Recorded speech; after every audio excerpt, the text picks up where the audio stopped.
রাসূল আকরাম সাল্লাল্লাহু আলাইহি ওয়াসাল্লাম বলেন, দুনিয়ার মানুষ যখন কান লাগাইয়া গানের শব্দ শুনবে তাহলে তুমি জানবে যে কিয়ামত একেবারে নিকটে চলে আসছে। অর্থাৎ মানুষ আল্লাহর ইবাদতকে ভুলে গিয়েছে, তারা নর্তকীদের গান শোনার জন্য মত্ত হয়ে গিয়েছে। তাহলে আল্লাহ পাক তাদের পর অভিশাপ তো করে, তাদের উপরে আল্লাহ গজব নাজিল করে। কি নাজিল করে বলেন? গজব নাজিল করে। এমন এমন গজব নাজিল করবে যা কোনো দিন আপনারাও শোনেন নাই, আপনাদের বাপ দাদারাও শোনে নাই। এমন গজব দেখেন একটির পর একটি আসতেছে কিনা, আসতেছে না? আসতেছে। দেখুন রাসূল আকরাম সাল্লাল্লাহু আলাইহি সাল্লাম বলেন, দুনিয়া মালউনাতুন মালউনুন মা ফিহা। দুনিয়ায় যারা অশ্লীল কাজ করবে তাদের জন্য দুনিয়াটা অভিশপ্তের কারণ হবে। তাদের জন্য দুনিয়াটা কি হবে বলেন? অভিশপ্তের কারণ হবে।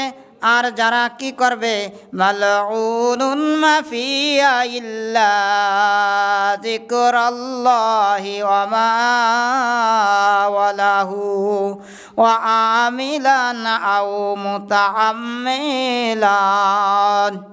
অর্থাৎ দুনিয়ায় যারা এই হাত দিয়া, পা দিয়া, চোখ দিয়া, সর্ব অবস্থায় যারা আল্লাহকে স্মরণ করবে, এই দুনিয়াটা তার জন্য কি হবে? আল্লাহ রাব্বুল আলামিনের ঘরের ভিতরে আসছেন, এটা কি বলেন? জান্নাতের বাগান। কি বলেন? এই কথাগুলো যা বর্ণনা করা হচ্ছে এগুলো জান্নাতের ফল। কিয়ামতের ময়দানে আপনি দেখতে পারবেন যে মসজিদের ভিতর আপনি যতবার যাতায়াত করেছেন ততবারের জন্য আল্লাহ জান্নাতের মেহমানদারি করাবে। বলেন সুবহানাল্লাহ। তাহলে আপনার জীবনে যতবার আপনি আসছেন ততবারই আপনার জন্য মেহমানদারি করানো হবে। কিন্তু ওয়াজারু জাহিরাল ইসমা, যারা প্রকাশ্যে গুনাহ করবে তাদের জন্য জান্নাতের কোনো খানা দেওয়া হবে না। অবাতিনা, আমি রাতের বেলায় কি অপরাধ করেছি, দিনের বেলায় কি করেছি, সকালে কি করেছি, বিকেলে কি করেছি, পৃথিবীর কোনো মানুষ জানে না। জানে আপনাকে যিনি তৈরি করেছেন সেই রব। কে জানে বলেন? রব জানে, আল্লাহ পাক জানে। এই পৃথিবীতে কত মানুষ মুমিন আছে আর কত মুনাফিক আছে, এই লিস্টটি কার কাছে ছিল বলেন? কার কাছে ছিল? হুযায়ফা রাদিয়াল্লাহু তাআলা আনহুর কাছে। কে দিয়েছিলেন বলেন? আল্লাহ দিয়েছিলেন। বিশ্বনবীর কাছে হুযায়ফারে দায়িত্ব দিলেন যে এই মক্কা মদিনার দায়িত্ব দেখবে কতগুলো লোক মুনাফিক আছে। হযরত ওমর প্রত্যেক দিন সকালে না হয় বিকেলে না হয় রাত্রে যে জিজ্ঞাসা করত, হে হুযায়ফা, আমার নামটা কি ওই তালিকার ভিতরে আছে? আর আপনি তো কত অপরাধ করার পরে সকালবেলা ফোন দিলে কোথায় আছেন? বাড়িতে, কিন্তু বাজারে। সত্য কথা বলে ফেলেছেন, আপনি মুনাফিক। কি বলেন? আপনি কি বলেন? ডাইরেক্ট মুনাফিক। এ দেখা ইনডাইরেক্ট কোনো না কথা নয়। বুখারী শরীফের হাদিস যে যিনি মিথ্যা কথা বলে উনি মুনাফিক। যিনি বাড়ির আজান শোনার পরে মসজিদে না এসে রোগের কারণে যদি বাড়িতে নামাজ পড়ে তাহলে কোনো সমস্যা নেই, কিন্তু যদি আসার মতন যোগ্যতা দক্ষতা থাকার পরেও অশ্লীলতা করে, মানে নিজেকে দাম্ভিকতা দেখাইয়া ঘরের ভিতরে নামাজ আদায় করে, উনি মুনাফিক। উনি কি বলেন? মুনাফিক। এই জন্য আল্লাহর নবী বললেন, দুই শীতল নামাজের ভিতরে যারা মুমিন মুত্তাকিন পরেজগার কোনো সময় তারা ছেড়ে দিবে না। বলেন সুবহানাল্লাহ। সেই দুই শীতল নামাজ হলো আসরের নামাজ আর হলো ফজরের নামাজ। কোন নামাজ বলেন? আসরের নামাজ। দেখবেন মানুষ বাজার করবার আসে, বাজারের কারণে অনেকে নামাজ পড়তে পারে না। কি বলেন? এরকম তো হয় না? এরপরে ফজরের নামাজ রাত্রে ঘুমায় রয়েছে, ঘুমের কারণে পড়তে পারে না। মুয়াজ্জিন আস-সালাতু খায়রুম মিনান নাওম কেন বলে? বলতে পারেন? বলেন। ফজরের নামাজের জন্য তো মুয়াজ্জিন আস-সালাতু খায়রুম মিনান নাওম বলে নেই, বলেছে হলো তাহাজ্জুদের নামাজের জন্য। কিন্তু বাংলাদেশের জন্য কোন নামাজে বলা হয়? ফজরের নামাজে। কোন নামাজে বলেন? ফজরের নামাজে আস-সালাতু খায়রুম মিনান নাওম বলার কথা নয়, কারণ ফরজ ইবাদতের জন্য ওরকমটি বলার কথা নয়। উনি তো তাহাজ্জুদের জন্য আজান দিতেন, মানুষ ওই সময় ঘুমাই থাকতো, এই জন্য বলা হয়েছে আস-সালাতু খায়রুম মিনান নাওম। কিন্তু ফজরের ফরজিয়াত নামাজের জন্য তো এই হুকুম নয়। আপনার দেশ তো এই হুকুমটা ফরজই মনে করে ফেলছে। এটা কি করে বলছে বলেন? ফরজের মতন মনে করেছে। এই জন্য নবী করিম সাল্লাল্লাহু আলাইহি ওয়াসাল্লাম বললেন, আলা ইন্নাদ দুনিয়া মালউনাতুন, দুনিয়াটা হলো অভিশপ্ত। দুনিয়াটা কি বলেন? অভিশপ্ত। কারণ এর ভিতরে শুধুমাত্র যারা মা ফিহা ইল্লা যিকরাল্লাহ, যারা দুনিয়ায় সর্বদাই আল্লাহর জিকিরে জিহ্বাকে নরম করে রাখবে, তাজা করে রাখবে, দেহটাকে সর্ব অবস্থায় কোরআন এবং হাদিস দিয়া নিজের জিহ্বাটাকে ভিজাইয়া রাখবে, বলুন সুবহানাল্লাহ, তাদের জন্য এই দুনিয়াটা হবে জান্নাতের বাগান। কি বলেন? এই জান্নাতের বাগানের ভিতরে এখন বসা, কোরআন হাদিস যা বর্ণনা করা হয় এটা জান্নাতের খাদ্য। আল্লাহ পাক রব্বুল আলামিন বলে, জান্নাতি মানুষগুলো যখন আমার ঘরের ভিতরে ঢোকে, প্রত্যেকবারের জন্য আমি জান্নাতের খানা রেডি করে রাখবো। এই জন্যই যে সে ঘরের ভিতরে ঢুকলেই আমার হুকুম 2 রাকাত নামাজ আদায় করবে। কয় রাকাত বলেন? 2 রাকাত। তাহলে বুখারী শরীফের ভিতরে আছে, ইজা হাদাকুমুল মসজিদ ফালিয়ার কারাকাতাইনে কবলা ইয়াসলেস, যে কোনো বান্দা মসজিদে বসতেই পারবে না যতক্ষণ পর্যন্ত 2 রাকাত নামাজ আদায় না করবে। তাহলে ওই 2 রাকাত নামাজ আদায় করলে জান্নাতের খানা কে আপনাকে দিবে বলেন? স্বয়ং আল্লাহ দিবে। কে দিবে? আল্লাহ দিবে। তাহলে দুনিয়া অভিশপ্ত তাদের জন্যই নয় যারা আল্লাহর জিকির করে এবং তার সাথে সঙ্গতিপূর্ণ অন্যান্য আমলগুলো করে, বলুন সুবহানাল্লাহ। আপনি যেই রাস্তা দিয়ে হেঁটে এসেছেন ওই রাস্তার কয়টি হক ছিল বলেন? 5টি হক। কয়টি হক? 5টি হক যদি আপনি আদায় করে হাঁটেন, ওই রাস্তা আপনার ইন্তেকালের পরে আল্লাহর দরবারে দোয়া করতে তাহলে থাকবে যে আল্লাহ, এই রোড দিয়ে উনি বারবার যাতায়াত করতো, এই রোড দিয়ে উনি ঢুকতো, আজ আর তোমার বান্দা ওই রোড দিয়ে যায় না। তাহলে 1 নম্বর কাজ হলো ইয়াগুজ্জুল বাসার। আল্লাহ বলেন চক্ষু নির্মল করে রাখবে। রাসূল আকরাম সাল্লাল্লাহু আলাইহি ওয়াসাল্লাম বলে, রাস্তায় হাঁটার সময় চোখটাকে নিচু করে রাখতে হবে। কষ্টদায়ক বস্তু থাকলে ওটা সরাইয়া দিতে হবে। কি বলেন?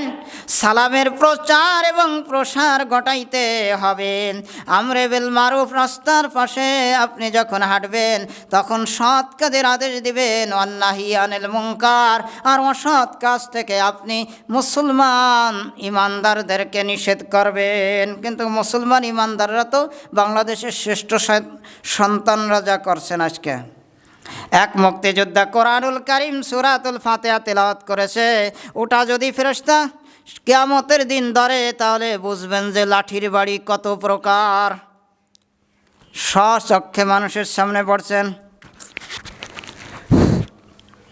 তাহলে আল্লাহর নবী বললেন, আলা যিকরাল্লাহি ওয়া মা ওয়ালাহু ওয়া আমিলাহু, এবং যে সদা সর্বদা কি করবে? আল্লাহর জিকির করবে, আমল করবে এবং এই পৃথিবীতে বিচরণ করবে।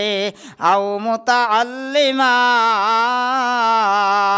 অথবা এলেম অন্বেষণ করার জন্য রাস্তা দিয়া হেঁটে যাবে, আল্লাহর নূরের ফেরেশতারা তার জন্য পর্দা বিছাইয়া দিবে, বলুন সুবহানাল্লাহ। তাহলে আপনি বাড়ি থেকেই যখন ওযু করে নামাজের জন্য আসছেন, আল্লাহ রাব্বুল আলামিন প্রত্যেক কদমের বিনিময়ে আপনার গুনাহ মাফ করে দিবে এবং এক একটি করে মর্যাদা বৃদ্ধি করে দিবে, বলুন সুবহানাল্লাহ। দেখুন, বিশ্বনবী মুহাম্মদ রাসূলুল্লাহ সাল্লাল্লাহু আলাইহি ওয়াসাল্লাম বলে, মাদ দুনিয়া ফিল আখিরাতি ইল্লা মিসলামা ইয়াজআল আহাদুকুম ইসবাহু ফিল ইয়াম্মি ফালিয়ানজুর বিমা জায়ারজিউ, যে আপনি পানির ভিতরে, সাগরের ভিতরে আঙ্গুল ঢোকাইছেন, আর আঙ্গুল উঁচা করার পরে দেখবেন যে আপনার আঙ্গুলে কতটুকু পানি আছে। এটা হলো দুনিয়ার মর্যাদা। এটা কিসের মর্যাদা বলেন? দুনিয়ার মর্যাদা। রাসূল আকরাম সাল্লাল্লাহু আলাইহি ওয়াসাল্লাম বর্ণনা করেছেন। কে বলেন? বিশ্বনবী বলেন, রাসূল আকরাম সাল্লাল্লাহু আলাইহি সাল্লাম বলেন, দুনিয়াটা এই যে আখিরাতে আপনি যে বিচারের সময় হাজির হবেন, সেই সময় দেখবেন দুনিয়ার মর্যাদা কত।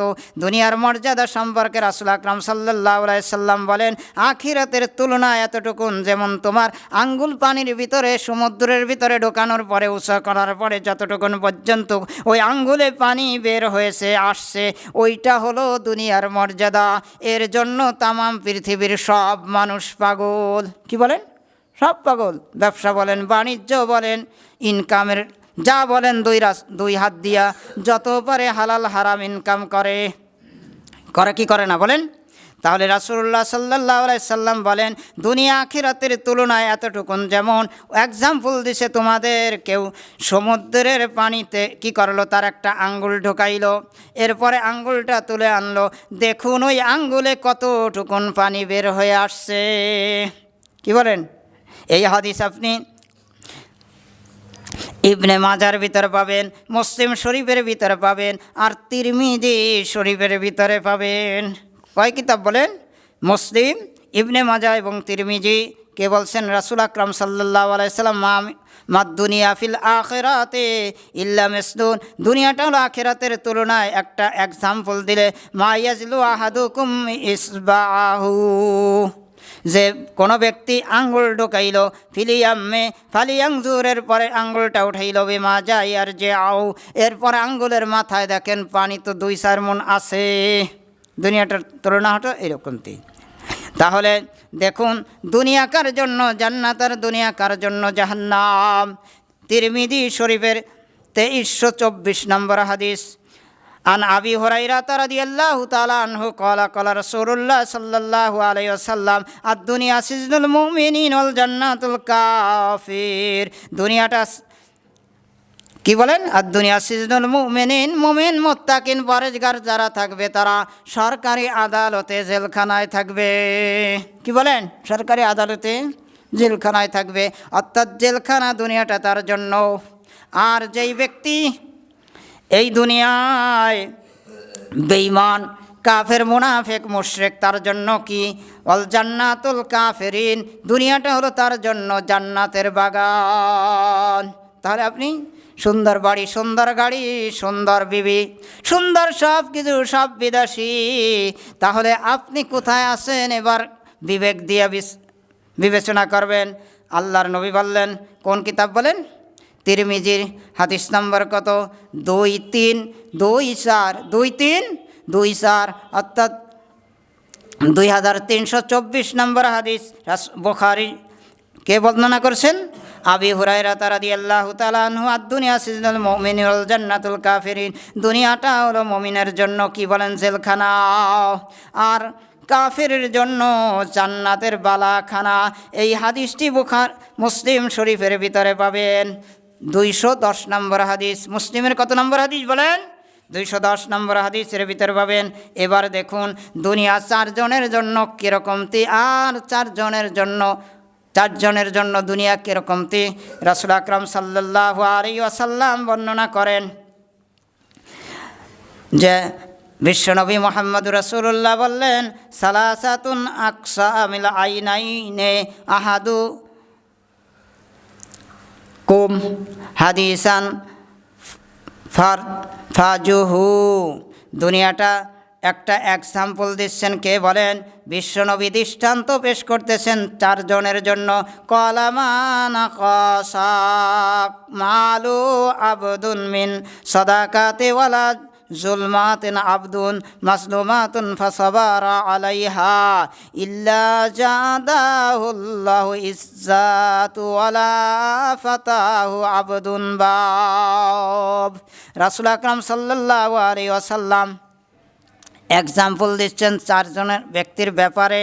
সেই এক্সাম্পলটা দেওয়ার পরে আমি সেই 4 জনের ব্যাপারটা আসতেছি। দেখুন, রাসূল আকরাম সাল্লাল্লাহু আলাইহি ওয়াসাল্লাম বলেন, ইন্নামাদ দুনিয়া আরবাআতু নাফারিন আবদিন ওয়াসাকাহুল্লাহু মালান ওয়া ইলমান ফাহুয়া ইয়াত্তাকি ফীহি রাব্বুহু ওয়া ইয়াসিলু ফীহি রাহমাতুন ওয়া ইয়ামালুল্লাহি ফীহি হাক্কান ফাহাযা আবদালিল মাসাসিল ওয়া আবদিন ওয়া যাকারাহুল্লাহ ইলমান। তাহলে দুনিয়াটা তিনজনের ব্যাপারটা আগে বলে দেখুন রাসূলুল্লাহ সাল্লাল্লাহু আলাইহি ওয়াসাল্লাম বর্ণনা করলেন কোন কিতাব বলেন? তিরমিজি শরীফের 2325 কত নম্বর হাদিস? 25। তাহলে কত নম্বর হাদিস? 2325 নম্বর হাদিস। তাহলে এরকম লোক আছে নাকি তিন ব্যক্তির বিষয় শপথ করে বলতেছেন, কে বলেন? আল্লাহর রাসূল। তোমরা এমন এমন কাজ করবে, তিনি বলেন দান খয়রাত করলে কোনো বান্দার দান খয়রাত করার পরে সম্পদ হ্রাস পায় না। সম্পদ কি পায় না বলেন? হ্রাস পায় না। তাহলে আমাদের দেশে যদি আপনি যান তাহলে আপনাকে তো দান দেওয়াই হবে। দান খয়রাত করলে সম্পদ হ্রাস পাবে না।